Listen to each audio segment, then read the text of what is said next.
Hello everyone! So today, i-vlog natin ulit yung Holy Week. So yearly nung nagpapanata si Lance na ganito.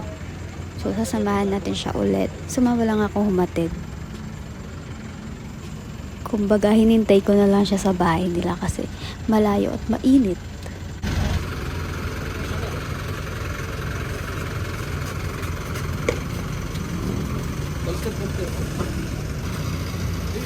Lugi ko po.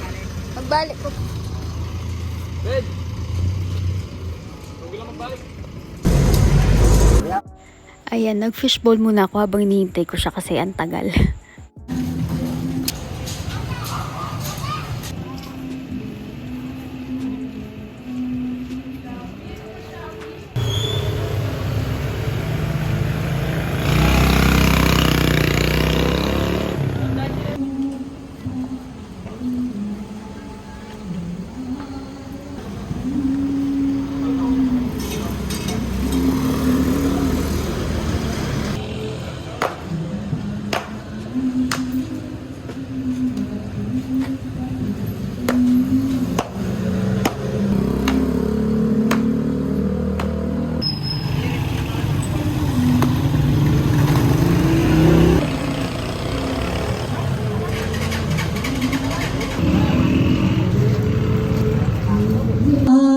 Aking Diyos ay panang kambing.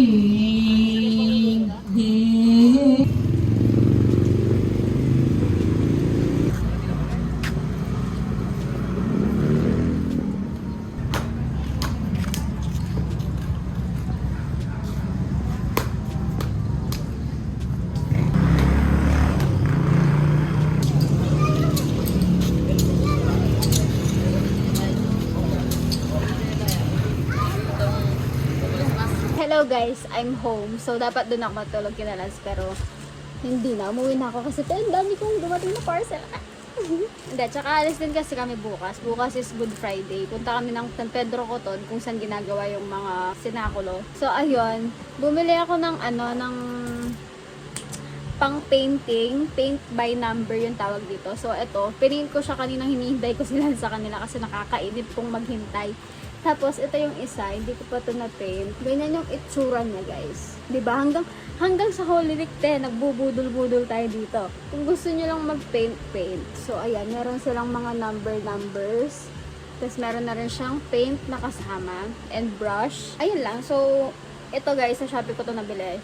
Ng 79 yata. 79 pesos. Ilalagay ko na lang dyan sa description box. Down below yung link.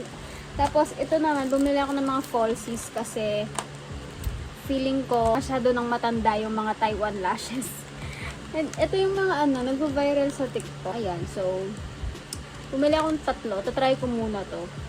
Ito yata yung mga ginagamit kadalasan ng mga makeup artists na nakikita ko sa TikTok. So, sakto meron akong aayusan this April 1. Gagabitin ko sa kanya yan. Bumili din ako lash glue, tweezer. Also guys, ito yung lash glue na binili kong bago kasi madikit daw siya. Hindi ko sure kung madikit nga siya kasi hindi ko pa siya natatry. Ito yung Opulent.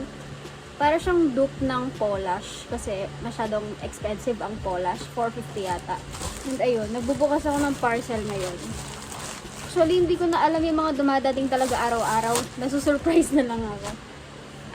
Okay. Ito yung cycling ng Hati Diary. Ayan siya. Ito yung pampatanggal lang tiyan. Tanggalin dyan. Baka matanggal din yung pet ko dito kasi cycling. Asan yung gunting? Kahapon, merong nagpadala sa akin. Since hindi ko nga alam yung mga nagpapadala sa akin, no?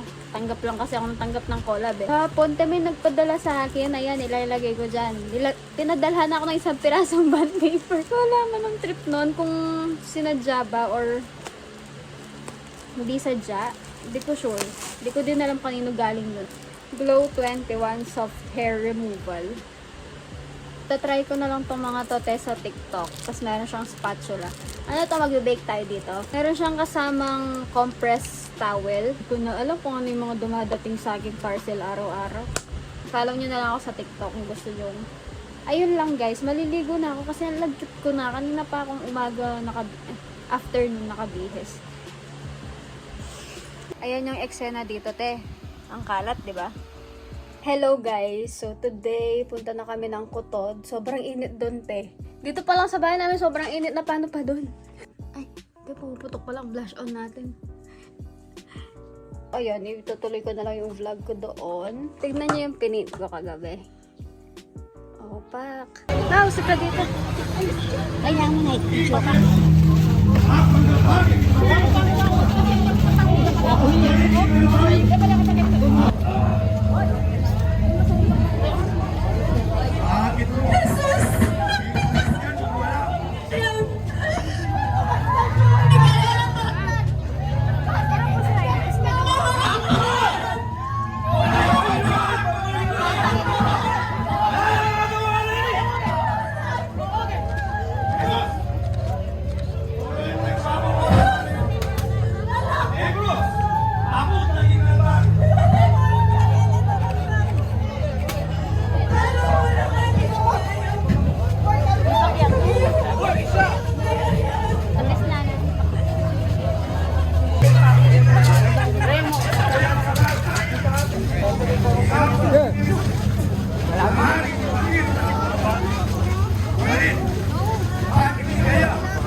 Tsaka kanya binibigyan sagot. Oh.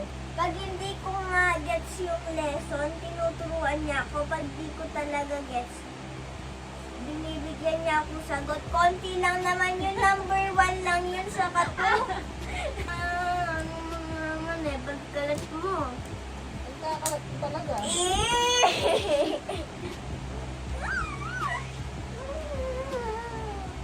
Ang bumo ko. Tada! Wow! Diba? Mas maganda yun eh. Siyempre ako Ayaw buwan mo na. yung eh.